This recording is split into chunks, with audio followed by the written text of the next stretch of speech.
วกเฮาเดินทางมาฮอดบ้านนากระสังเนาะมาฮอดท่าเรือนากระสังเนาะเพื่อขึ้นเรือออกเดินทางไปบ้านโดนโคนเนาะเป้าหมายพวกเฮาก็แม่นจะไปบ้านหางโคนเนาะเพื่อไปเบิ่งบอนที่เพิ่นส้มปลาคาเนาะจุดที่เพิ่นส้มปลาคาหรือว่าบอนท่าเรือเก่าเนาะท่ากำปั้นเก่าของฝรั่งในสมัยก่อนเนาะและจากนั้นพวกเฮาก็จะกลับมาเที่ยวส้มเบิ่งน้ำตกตาดลีผีเนาะอันนี้แม่นเป้าหมายที่พวกเฮาจะเดินทางในต่อไปเนาะ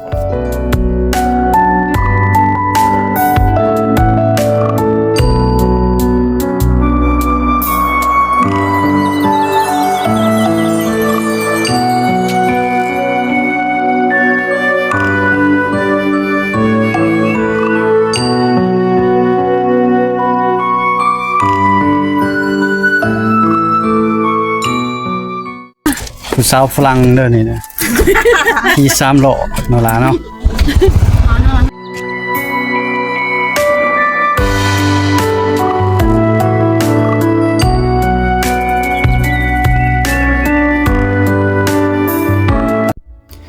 ภายหลังพวกเฮาลงจากเรือเนาะพวกเฮาก็ขี่3ล้อเพื่อเดินทางไปสู่บ้านหางคอนเนาะไปสู่บอนจุดที่เพิ่นส่งปลาคาเนาะ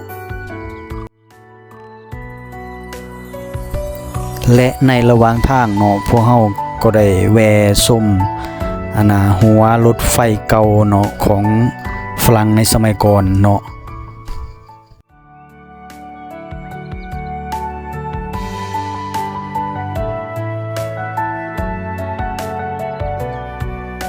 ภาคเบื้องนั้นตัวอันนี้เฮือนเฮาเห็นนี่แม่นกัมพูเชียเนาะกัมพูเชียกันเนี่ยเป็น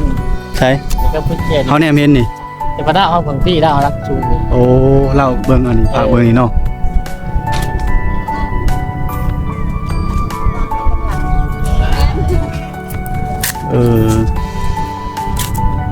ตะกี้ฮะบ่นี่บ่จุดเขาส่มปลาคาขึ้นมามันอยู่บนนี้เนาะนี่ดูปั้นใหม่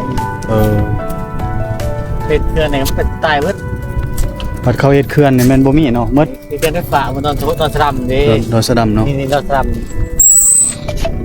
ก็กาแฟต้องพ่อหาเลยไหมเขื่อนไฟฟ้าก็ใหญ่บ่ป่าถ้ามันเนี่ยโอ้มีหูปันปลาคาเด้อ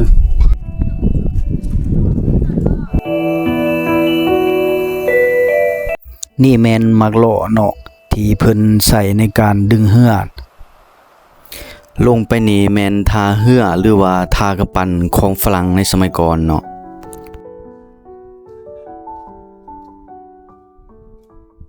ทั้งดำๆที่เฮาเห็นนี้เนาะแม่นทั้ง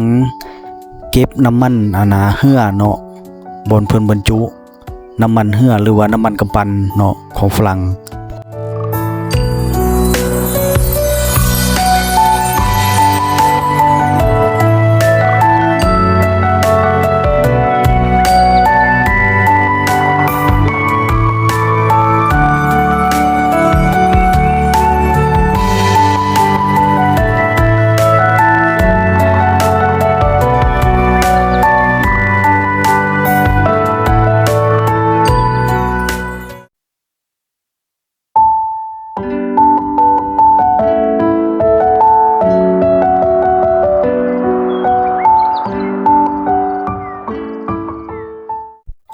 หลังจากนั้นพวกเฮาก็เดินทางกลับเนาะมาเบิงหรือว่ามาส้ม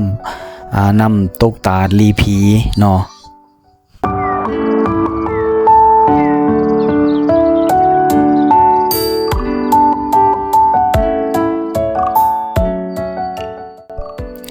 ภายหลังเฮาแจ้งบัตรประชาชนนำพนักงานที่รับผิดชอบแล้วเนาะพวกเฮาก็ย่างข้ามขัวไปอีกเนาะเพื่อไปถึงสถานที่น้ำตกตาดลีผีเนาะ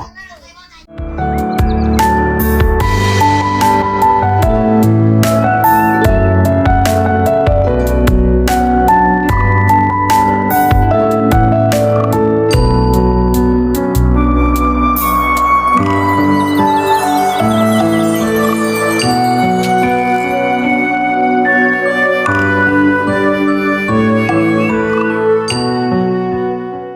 ในที่สุดพวกเฮาก็มาถึง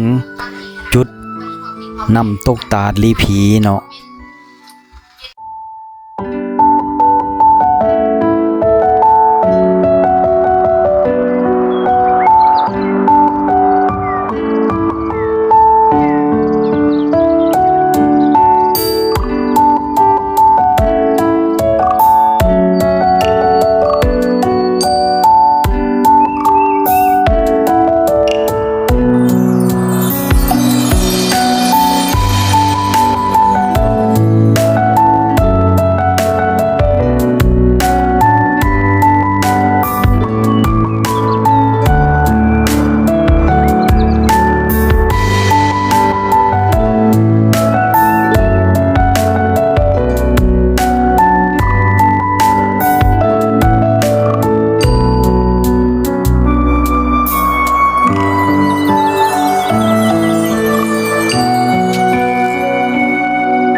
กับแต่หัวค้อนเด้อบ้านหัวค้อนเนาะหางค้อนอยู่พุ่นนี่หัวค้อนครับแต่หัวค้อนกับแต่บ้านหัวค้อนเมื่อนานกระสังเขา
พวกเฮาเดินทาง